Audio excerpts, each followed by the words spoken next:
So guys, continuation. God bless us all po. To God be the glory po. May the presence of our Creator be upon all of us. In continuing searching all His motivation through His begotten Son. Harinawa po kahit katiting talaga makapaghatid ulit ako sa inyo ng maliit na pitik, ng maliit na booster. Pandagdag po sa mga motivation, sa matinding faith natin, matinding kapit natin sa ating Creator. Lalo na po nandito na tayo sa perilous times ng humanity. Amen. So guys, these are the 4 truths about how fallen, sinful humans must approach our Creator. So nasabi ko na po yung 1 and 2. So number 3 po, we as sinners must accept that only God provides proper coverings for us. Ibig sabihin nito guys, kaya po ito tinawid ng pastor na sinusubaybayan ko. Kasi kailangan talaga mag-aabay tayo kung ano talaga yung reglamento ng ating Creator. Huwag natin siyang pangungunahan. Huwag nating mas kitataas natin yung mga motivation na galing lang dito sa lupa. Ibig sabihin, kailangan meron tayong giya na ang motivation natin ay talagang kasama dun sa mga reglamento ng ating Creator. Ibig sabihin, mas itataas natin yung talagang kumbaga sa sinalita ng ating Creator, hindi sinalita lang ng tao. Yan po yung ini-imply ng pastor na to. Tapos number 4 po, ito ay number 4 na truths about how fallen, sinful human beings must approach to our Creator. So number 4, we as sinners must believe that only substitutionary death covers sin, and that is the death of our Lord Jesus. Dinagdag pa po niya na the word for atonement is kapar, which means to cover. We encounter this word in the flood account as God tells Noah to cover the ark with pitch. The idea is to shield Noah from the fury of the flood. So he had to find a covering for the ark's wood. So God says to us, His creations who sin, that we must find a covering to shield us from God's wrath.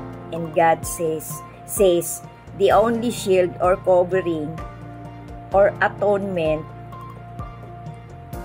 is in the form of a substitute. So parang ini-imply po nitong nitong quotation na to ng pastor na to, hindi natin pwedeng i-cover natin yung mga sarili talaga nating ideas Kailangan po talaga doon tayo magkikling sa kung ano talaga yung sinalita ng ating Creator. Yun ang ating igagawin nating pangunahin sa mga buhay natin para tayo talaga maging matuwid, para talaga makover ng ating pananatili dito sa lupang to na tayo nagkakasala. Kailangan ang i-cover natin para maging malinis tayo kahit papaano sa pang-araw-araw nating buhay ay ang salita ng ating Creator, hindi salita ng mga imbe-imbento ng tao. Yan po yung pagkaintindi ko dito sa pagpapaliwanag ng pastor na to. Kasi mahaba po itong sinabi niya na to Actually, almost 1 hour to kaso nino-notes ko lang po yung mga importanteng sinabi ng pastor na to. Tapos sabi niya pa po, sabi pa po niya, the lessons from life of Cain and Abel is to flee to Jesus Christ as our shield from all the wrath of our Creator. Nasa Hebrews po to. Hebrews 11 verse 6. Sabi niya po may tatlo siyang in-imply dito na sabi niya number 1, man comes to God by faith, not works. So malalim po itong sinabi niya na to. Sabi niya po, man comes to God by faith, not works.